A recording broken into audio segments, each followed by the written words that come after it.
Aryo saat itu mundur beberapa langkah karena dia ini kaget, Beb. Dia shock melihat bayangan-bayangan yang bergerak masuk dari dalam stasiun ke dalam kereta yang dia tumpangi ini tidak berubah bentuk. Halo Beb, selamat datang kembali di vlog gue. Apa kabar semua? Sehat-sehat selalu ya dimanapun kalian berada. Oh iya, udah lama ya kita nggak ngebahas mengenai pengalaman dari anak kereta. Nah kali ini kita akan bahas nih Beb, pengalaman dari seorang anak kereta. Cuma pengalamannya agak-agak horor, nggak apa-apa ya. Bakalan lebih seru kan? Yang nanti kita akan ceritakan ini adalah pengalaman dari seorang anak kereta jurusan Jakarta Bogor. Namanya Aryo. Kebetulan ini namanya gue samarin ya. Aryo ini Beb sudah menjadi anak kereta sejak 10 tahun yang lalu, semenjak dia masih duduk di bangku kuliah. Dan kemudian berlanjut setelah Aryo ini sudah mendapatkan pekerjaan di Jakarta, tepatnya di Jalan Sudirman. Wah, keren banget nih. Secara ya dia udah 10 tahun gitu loh jadi anak kereta. Berarti kan auto apal di luar kepala yang namanya urutan-urutan dari stasiun-stasiun yang dia lewati selama bolak-balik Jakarta Bogor. Tapi ini ada yang janggal nih Beb.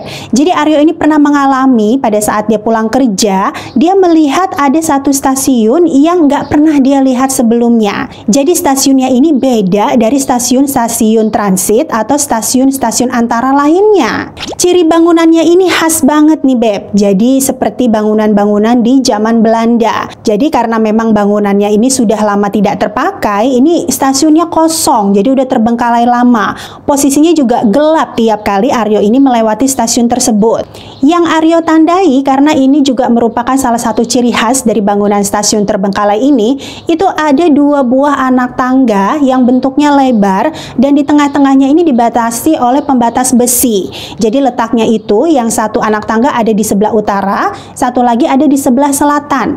Nah, dua-duanya ini anak tangga tersebut mengarah ke lantai atas dari bangunan stasiun tersebut. Aryo sendiri sih juga kurang jelas banget melihat pada malam hari karena tidak ada pencahayaan sama sekali Beb di dalam stasiun itu. Penerangan ini cuma bisa didapati dari warung-warung terdekat di area atau sekitar stasiun itu, atau juga dari rumah-rumah penduduk yang ada di sana. Kemudian ini Aryo juga mengatakan ada hal aneh lainnya mengenai stasiun misterius ini Beb, karena posisi atau letak dari stasiun tersebut ini kerap berpindah lokasi.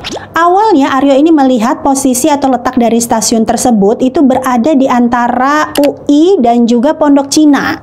Namun beberapa bulan kemudian lokasi dari stasiun tersebut ini berpindah tempat, yaitu antara Citayam dan juga Bojonggede. Nah, aneh kan Beb? Saking penasarannya nih ya Beb ya, karena Aryo ini kan bukan cuma sekali dua kali ngelihat stasiun misterius tersebut. Akhirnya pada siang hari dia ini bela-belain naik motor untuk menyusuri jalur kereta di sebelah luar jalur kereta gitu ya jalanannya untuk mencari stasiun itu Beb.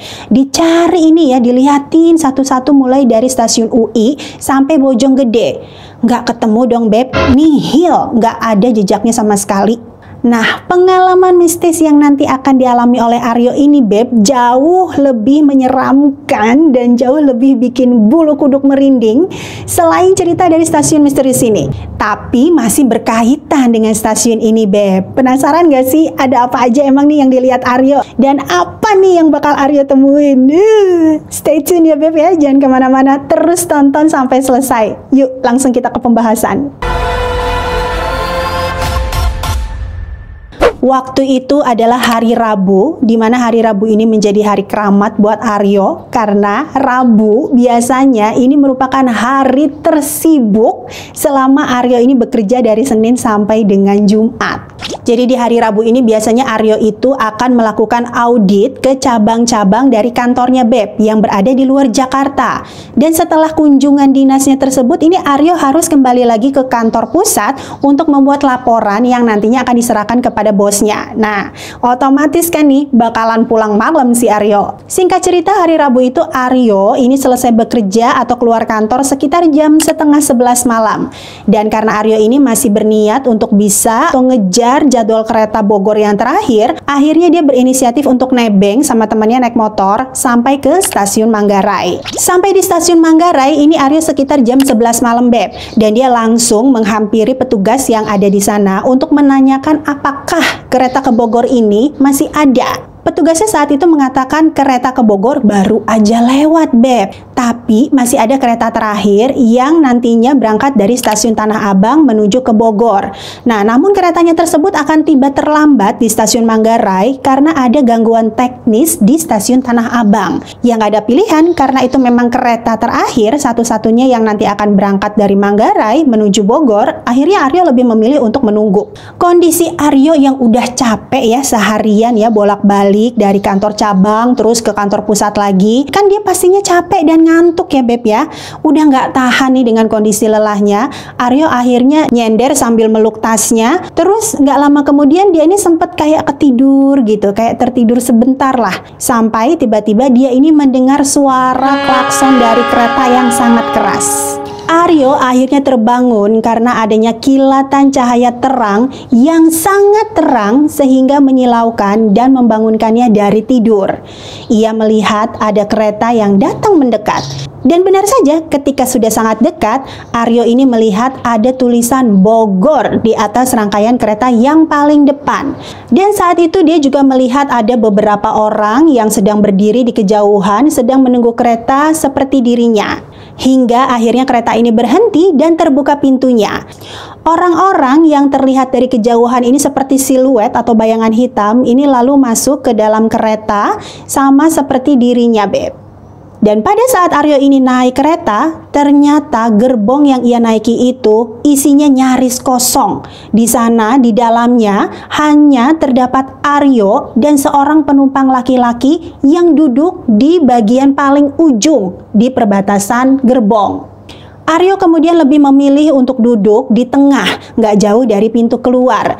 Dan dengan mata yang masih sangat mengantuk, Aryo ini duduk bersandar dengan niat untuk meneruskan tidurnya yang tadi sempat kebangun, Beb. Sekilas dia ini sempat melirik penumpang laki-laki yang duduk di ujung sana. Penumpang laki-laki ini berusia kurang lebih 50 tahun menurut Aryo, Beb. Dia memiliki kumis yang cukup lebat, kemudian banyak ubannya nih kumisnya. Rambutnya juga udah mulai banyak uban. Jadi terlihat memang sudah matang usianya ya, Beb ya. Si bapak ini tuh hanya duduk terdiam, kemudian sesekali memandang ke arah luar jendela dan sesekali tersenyum-senyum gitu, Beb. Seolah-olah nih bapaknya lagi flashback memori yang indah gitu zaman masa lalunya atau apa ya, sampai senyum-senyum begitu. Aryo setelah dia melirik ke arah bapak tadi, dia langsung melanjutkan tidurnya, Beb. Jadi langsung ambil posisi wenak nih si Aryo ini ya, nyender di besi yang dekat kursi yang paling ujung gitu ya, yang dekat pintu tuh kan suka ada pegangan tiang besi. Nah dia nyender ke situ langsung merem lagi deh. Gak lama kemudian Aryo ini kebangun karena dia ngedenger klakson kereta ini berbunyi keras kembali, Beb. Bangun gelagapan terus langsung ngelihat ke arah keluar jendela, pengen tahu ini kira-kira udah sampai mana ya, stasiun mana ya sekarang gitu. Nah ini tiba-tiba bapak yang duduk di ujung sana ini teriak. Dia bilang gini ke Aryo, baru stasiun Pasar Minggu mas. Jadi bapak ini nih seolah-olah bisa membaca pikirannya Aryo gitu ya, yang kelihatan gelagapan, kebingungan, kayak mencari-cari informasi. Makanya tanpa ditanya dia langsung ngomong seperti itu, Beb, ke Aryo. Aryo saat itu cuma mengangguk, senyum, terus udah deh balik tidur lagi. Dasarnya emang si Aryo pelor banget sih.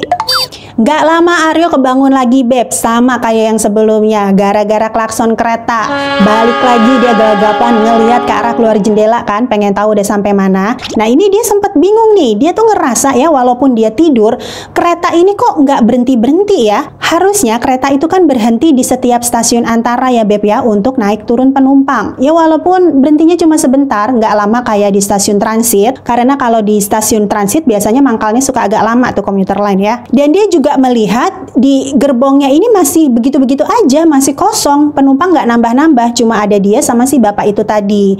Ya akhirnya dia mikir mungkin bisa jadi nih penumpangnya nggak nambah karena memang keretanya tuh nggak berhenti-berhenti, Beb. Lewat nih Pasar Minggu lewat, terus Tanjung Barat lewat, Lenteng Agung lewat, nggak berhenti-berhenti. Nah kembali lagi nih yang anehnya ya, seperti bisa membaca pikirannya Aryo terus nih si bapak.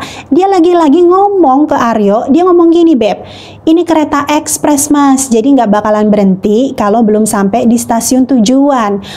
Aryo ini kaget banget, Beb. Kagetnya tuh bukan karena ngedenger si bapaknya ini ngomong seperti itu, kayak seolah-olah bisa baca pikiran dia.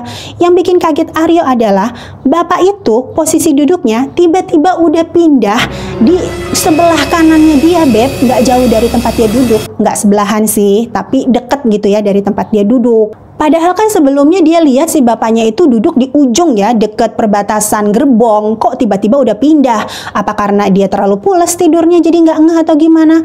Ya udahlah, dia nggak terlalu gubris lah ya. Dia tetap tuh udah nyender aja lagi duduk. Tapi waktu itu dia nggak tidur. Dia udah duduk lagi aja, takutnya nanti kelewatan. Sambil mikir, wah ini kalau misalnya emang ekspres modelnya ini kereta, mungkin karena udah jadwal kereta terakhir, ya asik-asik aja. Karena dia bisa lebih cepat untuk sampai ke stasiun Bogor. Mudah-mudahan memang langsung berhentinya di stasiun Bogor. Kereta terus melaju melewati stasiun-stasiun itu dengan kecepatan yang konstan. Dan sampai detik ini Aryo itu masih belum merasa kalau ada hal yang aneh. Namun perasaannya ini berubah drastis di beberapa menit ke depan setelah Aryo ini sadar ketika keretanya ini sudah berjalan sangat lambat sebelum akhirnya benar-benar berhenti. Pada saat kereta ini sudah berhenti, Aryo ini sempat mikir, ini stasiun apa ya, kok gelap banget? Kayaknya bukan stasiun Bojonggede juga. Apa ya, kayak baru lihat gitu. Celingak-celinguk sampai Aryo ini tuh berdiri gitu ya. Saat pintu kereta udah kebuka, Aryo ini berdiri deket pintu, ngelongok keluar untuk bisa memastikan ini stasiun apa. Nah saat itu si bapak yang duduk di deket Aryo tadi ini turun, Beb. Sebelum turun dia ini sempat pamit dan bilang sama Aryo, saya turun di sini ya, udah sampai tujuan soalnya. Aryo waktu itu cuma nengok, ngangguk, terus senyum. Nah si bapak ini kemudian kan jalan ya, dia keluar dari kereta, terus dia naik tangga menuju ke lantai atas dari bangunan stasiun itu, Beb. Aryo nih terus ngeliatin arah berjalannya dari si bapak yang kumisan tadi nih, Beb. Sampai akhirnya si bapak ini naik ke atas dan menghilang di kegelapan. Karena emang itu stasiunnya gelap banget, nggak ada pencahayaan, cuma remang-remang aja dari cahaya sekitarnya, Beb. Makin diperhatiin, Aryo ini seperti nggak asing nih dengan bangunan stasiun tersebut, Beb. Pelan-pelan dia perhatiin ciri khas bangunannya. Ya Tuhan, dek langsung jantungnya Aryo. Dia langsung ingat bangunan dari stasiun misterius yang waktu itu dia sempat cari, Beb. Itu persis banget bangunannya sama yang dia pernah lihat. Akhirnya dia sadar kalau kereta yang dia naiki saat itu tengah berhenti di stasiun misterius itu. Dan waktu itu juga, Beb, Aryo kan udah sendirian ya di dalam kereta. Udah nggak ada penumpang lagi yang naik ataupun turun. Bapak tadi udah nggak tahu kemana, tinggal Aryo sendirian di dalam kereta. Sontak Aryo langsung merasa merinding dan masih dengan rasa penasaran yang tinggi, dia terus memperhatikan stasiun itu dari pintu kereta yang nggak kunjung menutup. Dan masih sama, Beb, seperti yang dia lihat sebelum-sebelumnya, stasiun itu kosong, sama sekali nggak ada orang, nggak ada kehidupan, sangat sepi. Dan Aryo saat itu juga mikir, kenapa ini pintu terus terbuka, nggak mau tutup-tutup, dan kapan ini keretanya akan bergerak maju, berangkat meninggalkan stasiun yang mengerikan ini? Aryo pun mulai merasa panik. Sampai akhirnya dia sempat berniat untuk turun dari kereta dan meninggalkan stasiun itu. Tapi tiba-tiba dia melihat sesuatu yang membuatnya harus mundur beberapa langkah menjauhi pintu kereta. Dari atas tangga sebelah kiri, Aryo melihat ada pergerakan. Dia melihat ada beberapa orang bergerak turun menuruni tangga. Akhirnya ada orang juga. Si Aryo ini sedikit merasa lega melihat orang-orang tersebut. Bayangan beberapa orang tersebut terus mendekat dan terus mendekat sampai akhirnya dekat dari ujung pintu tempat Aryo ini berdiri memperhatikan. Aryo saat itu mundur beberapa langkah karena dia ini kaget, Beb. Dia syok melihat bayangan-bayangan yang bergerak masuk dari dalam stasiun ke dalam kereta yang dia tumpangi ini tidak berubah bentuk, tetap menjadi seperti bayangan hitam. Dan setelah beberapa bayangan itu masuk, disusul lagi oleh beberapa bayangan yang bergerak perlahan masuk ke dalam kereta. Akhirnya jumlah dari bayangan-bayangan hitam yang masuk ke dalam kereta itu jumlahnya semakin banyak dan bertambah, Beb. Aryo saat itu cuma bisa terjatuh dan terduduk lemas di tempat duduk yang tadi dia duduki, Beb. Bentuk bayangannya ini itu perawakannya ya kayak orang-orang biasa aja, Beb. Cuma ini bayangan tembus pandang. Dan mereka ini ya ada yang bentuknya kayak laki-laki, ada yang bentuknya kayak wanita, perempuan gitu ya, ada yang bentuknya anak-anak juga. Pokoknya sama lah kayak orang-orang biasa. Cuma mereka ini bentuknya bayangan, bukannya orang, Beb. Ya Allah. Terus ya kata Aryo ya, Aryo ini kan udah ketakutan banget nih. Dia duduk ngeringkuk gitu ya di ujung kursi yang dia dudukin. Dia itu sempet penasaran masih nih, curi-curi pandang ceritanya dia kan, pengen tahu ini apaan sih gitu yang segerbong sama gue. Pada saat Aryo ini mencoba untuk memandang mereka, ternyata mereka ini seolah-olah balik memandang Aryo dari tempat duduk mereka masing-masing, Beb. Aryo itu langsung keringet dingin itu bercucuran, Beb. Udah langsung dia basah deh itu baju, dia udah ketakutan. Untung aja dia nggak pipis dia tuh di kereta. Dan gak lama kemudian pintu kereta ini akhirnya tertutup dan kereta mulai jalan pelan-pelan menuju ke kecepatan konstan untuk lanjut berangkat, Beb. Cus. Aryo ini sepanjang jalan dia udah nggak berani lagi deh yang namanya mandang-mandang mereka. Udah bodo amat, cuekin. Dia cuma merem aja berharap udah cepetan sampai kayak di Bogor. Gue udah pengen turun ini. Dan bener alhamdulillah, Beb, untungnya ya kejadian itu nggak berlangsung lama nih kata Aryo. Tiba-tiba kereta ini kembali melambat, menandakan kalau kereta itu akan berhenti. Dan bener aja nggak lama itu kereta berhenti. Dan Aryo saat itu langsung turun, cepet-cepet turun, loncat dari kereta. Bodo amat deh itu udah sampai Bogor atau belum, dia nggak mau tahu. Yang penting dia harus segera turun deh keluar dari gerbong, gak mau lagi nih barengan lagi sama mereka. Sambil jalan terburu-buru di atas peron, si Aryo ini nih celingak-celinguk nyari tulisan apa keterangan gitu ya, ini stasiun mana. Dan benar ternyata Aryo alhamdulillah udah sampai di stasiun Bogor, Beb. Lega banget dia saat itu. Dan gak lama ini handphonenya bunyi, ada yang nelpon dia. Dan ternyata itu istrinya yang telepon, Beb. Istrinya itu nelfon dia dalam keadaan panik, udah kayak orang mau nangis gitu loh. Katanya si Aryo ini selama beberapa jam itu sulit dikontak, handphonenya nggak aktif, pokoknya udah nggak bisa dihubungin sama sekali lah. Padahal Aryo ini ngerasa itu nggak nyampe sejam gitu loh dia berangkat dari Manggarai sampai ke Bogor. Kok bisa selama itu lost contact ya? Gimana, Beb? Cukup horor nggak? Nyeremin nggak? Bikin merinding kalian nggak? Kalau gue sih iya. Dari mulai ngebaca sampai gue nyeritain ke kalian aja gue merinding disco ini di sini. Ampun. So, demikian dulu ya, Beb, video kali ini. Terima kasih banyak loh untuk kalian yang sudah nonton sampai akhir. Terus dukung channel ini dengan klik like-nya, kemudian komen-komen, di-share yang banyak, dan jangan lupa untuk klik tombol subscribe-nya untuk yang belum ya. Sampai ketemu lagi di video berikutnya. Bye now.